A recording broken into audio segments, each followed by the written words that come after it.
स्वागत है आप सभी का हमारे चैनल एजुकेशनल रिसर्च पर। और आज हम बात करने वाले कार्यालय हिंदी एवं रचनात्मक लेखन, जिसमें हम बात करेंगे आलेख, फीचर, संपादकीय, जनसंचार, संचार और जनसंचार माध्यम के बारे में। जो हमारे एग्जाम में प्रश्न पूछे जाते हैं उन सभी प्रश्नों को हल करने वाले हैं। तो बच्चों, वीडियो को अंत तक देखें और जितना ज़्यादा हो सके लाइक, सब्सक्राइब, शेयर करें ताकि सारे बच्चे इस वीडियो से जुड़ सकें।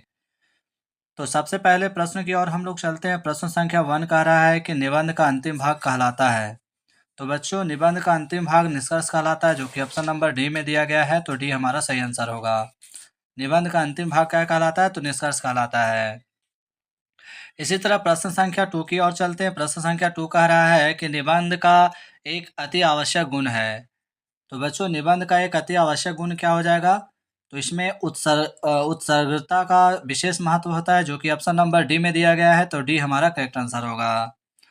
अब हम प्रश्न संख्या 3 की ओर चलते हैं। प्रश्न संख्या हमारा 3 कह रहा है कि पत्रकारिता शब्द का आरंभ किस विद्या से हुआ है?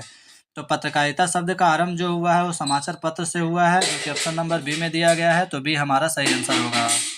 प्रथम समाचार पत्र कौन सा था? आप लोग हमें कमेंट में जरूर लिखें। और बंगाल गजट के संपादक कौन थे, ये भी आप लोग हमें कमेंट में लिखें।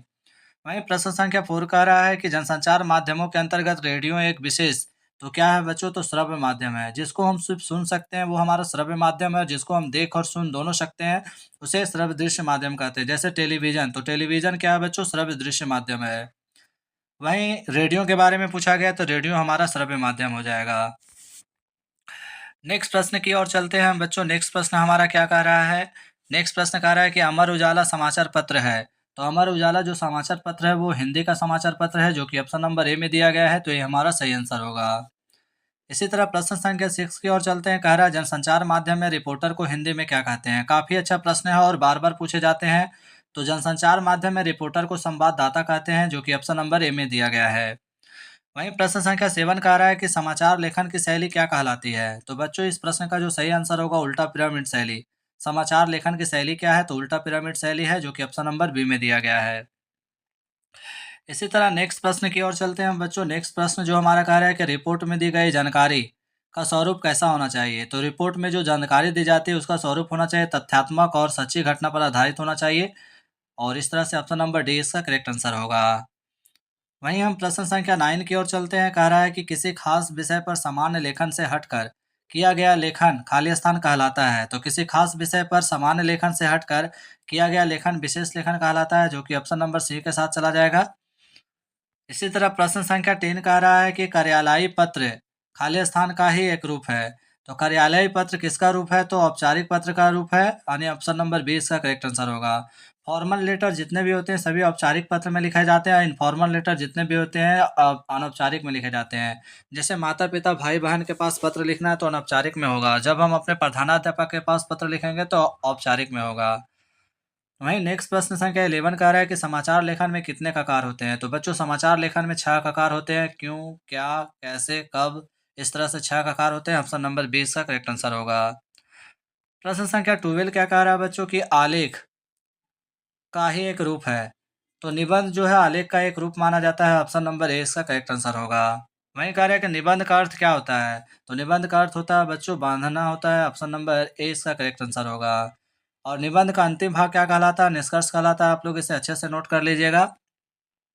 वहीं कह रहा है कि माता के नाम पत्र लेखन के किस भेद के अंतर्गत आता है? तो माता के नाम अभी हमने ऊपर क्या बताया, अनौपचारिक पत्र के अंतर्गत आएगा, जो कि ऑप्शन नंबर बी के साथ चला जाएगा।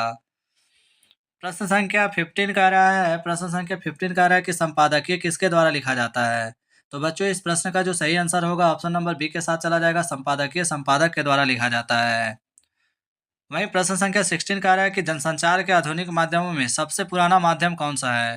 तो आप लोग को पता ही है कि सबसे पुराना माध्यम हमारा प्रिंट माध्यम है। ऑप्शन नंबर बी इसका करेक्ट आंसर हो जाएगा। और आधुनिक माध्यम में अगर यदि आप लोग से पूछा जाएगा कि वर्तमान में किसकी बहुलता है, तो इंटरनेट की बहुलता है। आप लोग इसे अच्छे से नोट करिएगा। अब हम नेक्स्ट प्रश्न की ओर चलते हैं। प्रश्न संख्या 17 की ओर चलते हैं। प्रश्न संख्या 17 हमारा कह रहा है कि पत्रकारिता का मूल तत्व क्या है? तो पत्रकारिता का मूल तत्व जिज्ञासा कहलाता है। ऑप्शन नंबर सी इसका करेक्ट आंसर होगा। इसी तरह प्रश्न संख्या 18 कह रहा है निम्नलिखित में से कौन सा निबंध का एक भाग है? तो निबंध का भाग क्या हो जाएगा बच्चों? हमारा ऑप्शन नंबर ए के साथ चला जाएगा। प्रस्तावना निबंध का एक भाग है। वहीं प्रश्न संख्या 19 कह रहा है कि निबंध और साहित्य की एक विद्या है। तो निबंध जो है सो गद्य साहित्य की एक विद्या है। ऑप्शन नंबर 20 का करेक्ट आंसर होगा। अब हम 20 नंबर प्रश्न की ओर चलते हैं बच्चों। 20 नंबर हमारा प्रश्न क्या कह रहा है कि प्रार्थना पत्र में आपका विश्वासी लिखने के बाद किसका हस्ताक्षर होता है? तो प्रेषक का होता है। ऑप्शन नंबर ए इसका करेक्ट आंसर होगा। यानी कि प्रार्थना पत्र में आपका विश्वासी लिखने के बाद जो हस्ताक्षर किया जाता है वो प्रेषक का होता है। ऑप्शन नंबर ए के साथ चला जाएगा।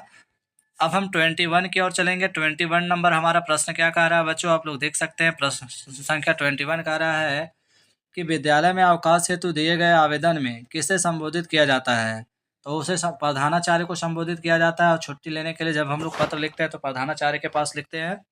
वहीं कह रहा है 22 की सर्वप्रथम मुद्रण का प्रारंभ कहाँ से हुआ? तो सर्वप्रथम मुद्रण का जो प्रारंभ हुआ था वो चीन से हुआ था। ऑप्शन नंबर डी के साथ चला जाएगा। डी हमारा करेक्ट आंसर हो जाएगा। इसी तरह प्रश्न संख्या 23 कह रहा है कि फिल्में जनसंचार के किस माध्यम के अंतर्गत आता है? तो हमने अभी बताया कि फ़िल्म में देखा भी जा सकता है और सुना भी जाता है, तो दृश्य श्रव्य माध्यम हो जाएगा। ऑप्शन नंबर डी इसका करेक्ट आंसर होगा। श्रव्य माध्यम क्या होता है बच्चों? जिसको सिर्फ हम सुन सकते हैं, जैसे कि रेडियो।